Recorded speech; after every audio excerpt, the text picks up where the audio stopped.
ಒಂದು ವಿಡಿಯೋ ಹಾಕ್ತೀನಿ, ನೋಡ್ಕೊಂಬರ್ರಿ ಹೋಗಿ.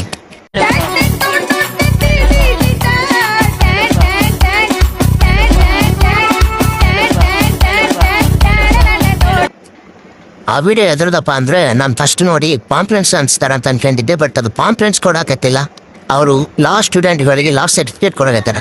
ಯಾಕಂದ್ರೆ ಮೊನ್ನೆ ಎನ್ರೋಲ್ಮೆಂಟ್ ಆಯ್ತಲ್ಲ, ಅವತ್ತಿನ ದಿನ ಪಬ್ಲಿಕಲ್ಲಿ ನಿಂದಿರಿಸಿ ಅವರಿಗೆ ಪಾಪ ಲಾ ಸರ್ಟಿಫಿಕೇಟ್ ಕೊಡೋಕತ್ತಾರೆ ಎಲ್ಲ ಲಾ ಸ್ಟೂಡೆಂಟ್ಗಳಿಗೆ. ಇದೇನಪ್ಪ ಅಂದರೆ ಪಾಪ ಅವ್ರು 5 ವರ್ಷ ಇಲ್ಲ 3 ವರ್ಷ ಕಷ್ಟಪಟ್ಟು ಓದಿ ಅಸೈನ್ಮೆಂಟ್ ಬರೆದು ಇಂಟರ್ನಲ್ ಬರೋದು ಏರಿಯಾ ಸಿಮ್ಯುಲೇಷನ್ಗಳು ಮಾಡಿ ಮತ್ತು ರೆಕಾರ್ಡ್ಗಳು ಬರೆದು DPC ರೆಕಾರ್ಡ್ಗಳು ಬರೆದು ಹಂಗೆ ಮೂಟ್ ಕೊಟ್ಟು ಇದೆ. ಇಲ್ಲೊಂದು ಸಮಸ್ಯೆ ಖಂಡಿತ ಇದೆ. ಮೂಟ್ ಕೋರ್ಟ್ ಪ್ರೆಸೆಂಟೇಷನ್ ಮಾಡಿ ಅಷ್ಟೆಲ್ಲ ಮಾಡಿ ಕಷ್ಟಪಟ್ಟು ಪಾಸ್ ಆಗಿರ್ತಾರ.